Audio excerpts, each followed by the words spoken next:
जय हिंद।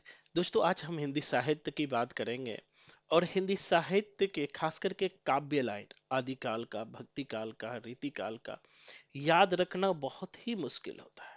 चाहे आप किसी भी एग्जाम में जाइए, पीजीटी, टीजीटी, पीआरटी, हर एग्जाम में काव्य लाइन पूछा जाता है। तो दोस्तों, जिस तरह संपूर्ण साहित्य को कोडिंग से टिप्स पर याद रखा जा सकता है, उसी तरह काव्य लाइन को भी हम टिप्स पर याद रख सकते हैं। पूरी वीडियो को ध्यान से देखिएगा। पूरा भारत में यह पहला कोचिंग सेंटर है जो हर रिजल्ट की स्टॉम्प पेपर पर लिखित गारंटी देता है और 8 से 10 फ्री क्लास भी देता है। आप क्लास लेकर देखो, अगर पसंद आए तो ज्वाइन करो, नहीं तो कभी भी छोड़ सकते हो। तो दोस्तों, आज हम बात करेंगे आदिकाल की पंक्तियों की। हमारा फिर से नया बैच भी शुरू हो गया है और आदिकाल शुरू हो चुका है। अगर आप भी सफलता चाहते हैं तो 8 क्लास लेकर देखो। कोई भी रजिस्ट्रेशन फी नहीं है, 1 रुपया भी नहीं देना है आपको।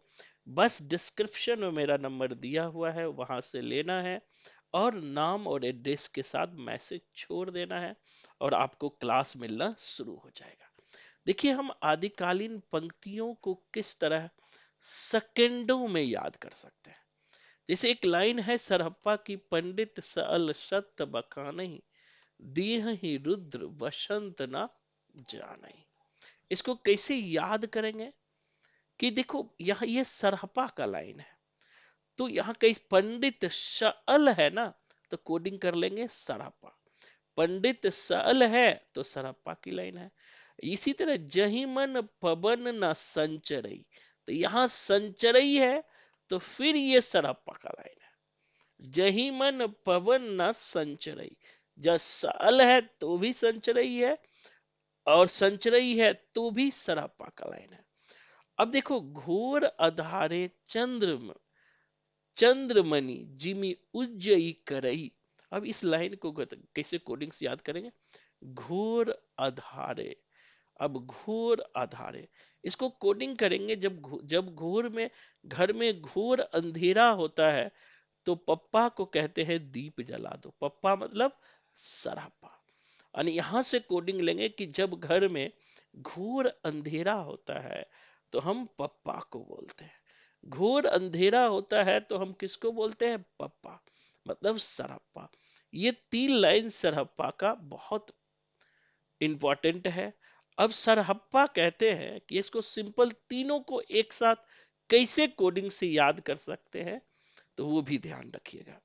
यानी सरहप्पा कहते हैं कि पंडित लोग कहते हैं कि जहां पवन का संचार नहीं होता वहां घोर अंधेरा होता है।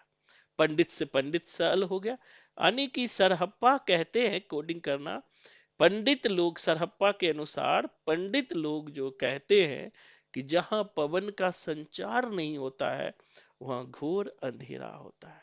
वहां क्या होता है? घोर अंधेरा होता है। जहां पवन का संचार नहीं होगा, पंडित लोग कहते हैं, पंडित मतलब पंडित शाल, और पवन मतलब पवन ना संचरई, घोर अंधेरे। तो याद हो गया, जहां पवन का संचार नहीं होता है वहां घोर अंधेरा होता है।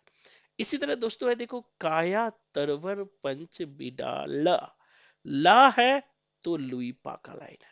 यहीं से कोडिंग लेंगे, ला है तो लुईपा है। इसी तरह से दोस्तों आगे भी याद कर सकते हैं। सहजे थर करी बारूनी साध, बारूनी है तो विरूपा है। सिंपल कोडिंग है, बारूनी है तो विरूपा है। अब देखो, यहाँ एक ना किजई, मंत्र ना तंत्र, यहाँ किजई है तो कन्हप्पा का लाइन है।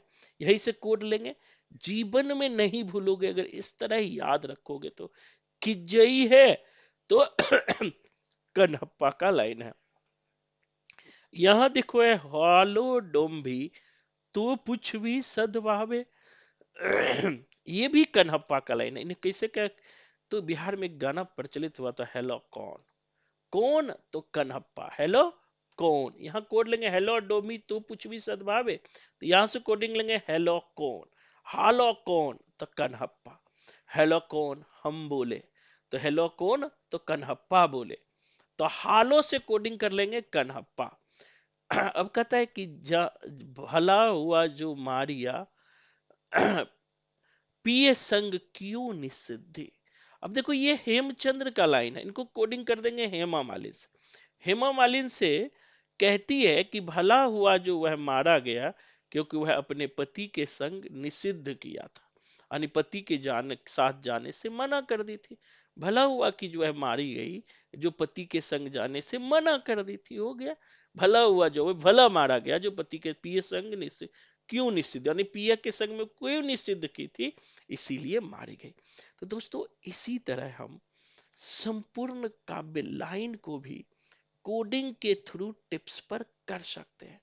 मैं बार बार कहता हूं कि अपने पैर में कुल्हाड़ी खुद मारो, मत मारो, मारो लेकिन खुद मत मारो। मारने के लिए समाज व्यवस्था तो तैयार है ही, लेकिन हम खुद ही मारते हैं।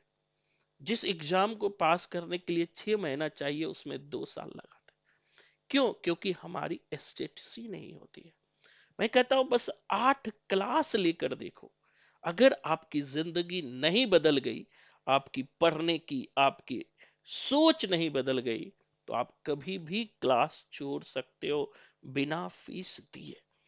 और मैं अपने छात्रों को भी कहना चाहूंगा कि जो अभी हमारे पास क्लास ले रहे हैं, जरूर अपने कमेंट में 30 सेकंड निकालकर अपनी बातों को बताएं कि हम किस तरह काम करते हैं, और अधिक से अधिक अपने दोस्तों में शेयर करें। धन्यवाद। जय हिंद।